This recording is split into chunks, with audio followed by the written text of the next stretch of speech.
They burned £1 million. And no one knew why. There's an old video. Grainy. Rough, a wooden shack in the middle of nowhere, 2 men. 1 suitcase. And a flamethrower. It's past midnight, somewhere on Jura, a remote island off the coast of Scotland, no lights. No cars. No sound, just fire. Inside the suitcase, bundles of £50 notes, clean. Folded.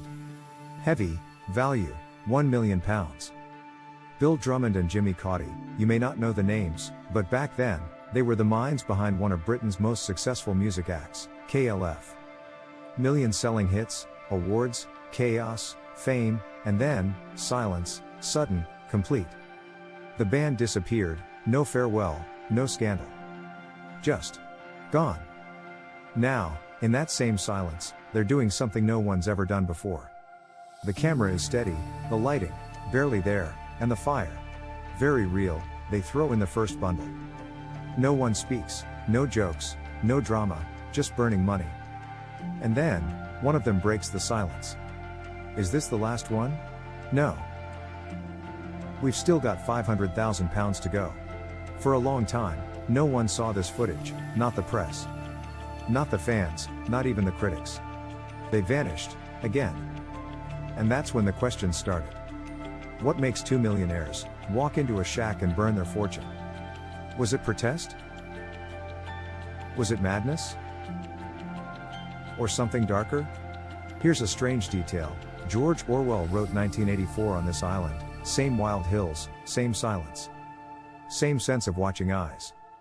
Back then, Orwell imagined a future that burned truth. Now, these two were burning reality. Days later, a local reporter came asking questions. No one had answers, just a quiet voice from one of the men. We burned £1 million, not because we had to, because we couldn't live with it anymore. And that's where the silence began. A silence that would last 23 years, no interviews, no explanations, just ashes, and questions. No one really knows how many bundles they burned. But the math is easy. 20,000 notes. £50 each. £1 million. When people found out, their voices rose fast. You could have helped the homeless.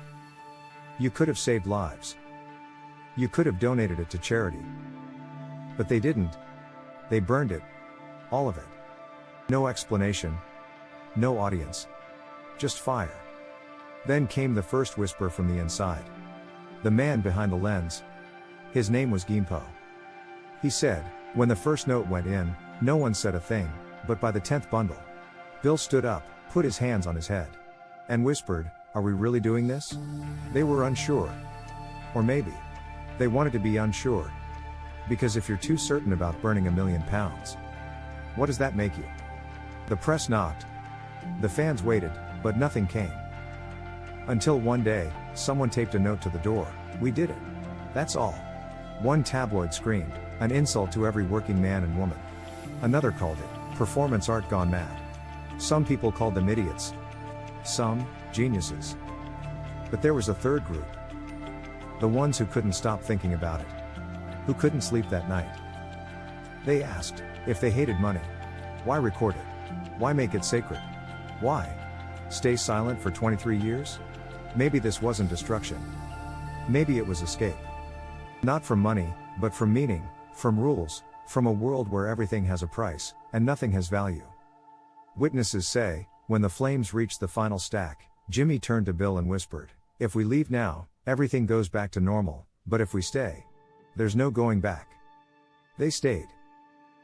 And the fire finished what it started. Days later, on the beach near Jura, locals found pieces of burned notes. Torn. Blackened. Still warm. Still smelling of ash. That night, £1 million vanished. Not from a vault. Not from a spreadsheet. But from the part of us that says, everything must make sense. Bill Drummond was never meant for a quiet life. Not into rules, not into comfort. Jimmy Cauty? Same, a wild mind with a rebellious heart. They weren't made for the system, they were made to break it. Before the fire, before the silence, KLF was a machine. hit songs, massive sales. Money poured in, and then, something cracked. Bill once said, "Success feels like a trap, disguised as a reward." And one night, they announced they were leaving the music industry. No goodbye tour, no final album. Just a door closing. Hard. Then, they destroyed everything: master tapes, cover art, archive footage, gone. 1 year later, the fire. People thought the band was finished. But maybe this was the real beginning. Some said, Bill believed any idea that reaches its peak must be destroyed, so it can be reborn. Burning the money wasn't about protest. It wasn't art, or madness. Maybe it was a ritual.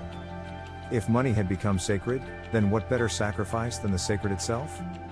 In 1995, they finally broke their silence, a late-night TV show in Ireland. 2 chairs, a quiet host, a silent audience. The host asked, "Do you regret it?" Bill stared down, paused, then said, "I don't know.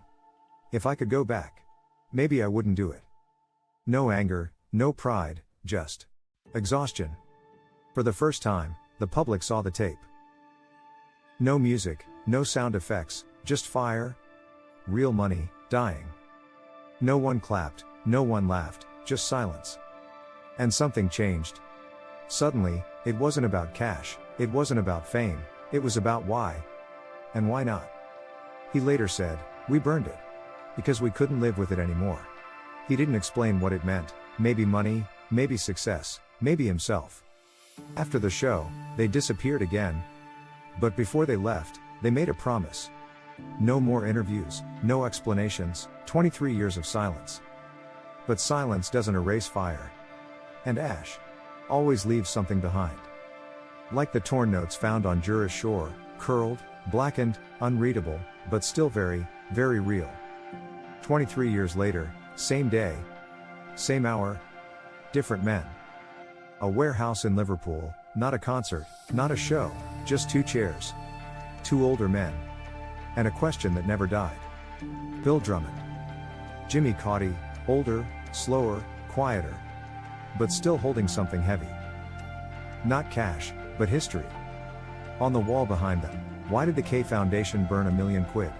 No music, no answers, just that question, burning silently. In the crowd, writers, reporters, thinkers, and people who'd spent years wondering, why? Bill stands, takes a breath, and says, "We did something no one else had done, and then we regretted it, not because we lost the money, but because there was no way back." He pauses, then adds, "Some people said we were mad, maybe we are, others said we were artists, I'm not sure, but that night, something died, and something else was born." No one claps, no one boos. Everyone's waiting for the real answer. But there isn't one. Just silence. The debate explodes, again. Was it art? Was it a crime? Was it meaningless? Or worse, too meaningful? In a later interview, Bill says, "We burned it because we couldn't live with it anymore. That's it, no follow-up, no decoding." Maybe it was money, maybe it was success, maybe it was himself. After that night, they vanished again, but this time, they left something behind: the question, the silence, and a story that refuses to die. To this day, you can find tiny blackened pieces of notes buried in the sand of Jura. They don't say much, they don't prove anything, but they're still there. Just like the question. We burned £1 million, not because we had to, because we couldn't keep it. And now, you know the story. But not the answer. Because maybe this isn't a story about money, or fame, or rebellion. Maybe it's a story about you. If you had £1 million, and nothing left to buy, what would you do? Would you keep it? Give it away? Or would you burn it, to finally feel free? If this story made you pause, think, or feel something you didn't expect, hit like, subscribe, and tell me in the comments, what would you do with £1 million?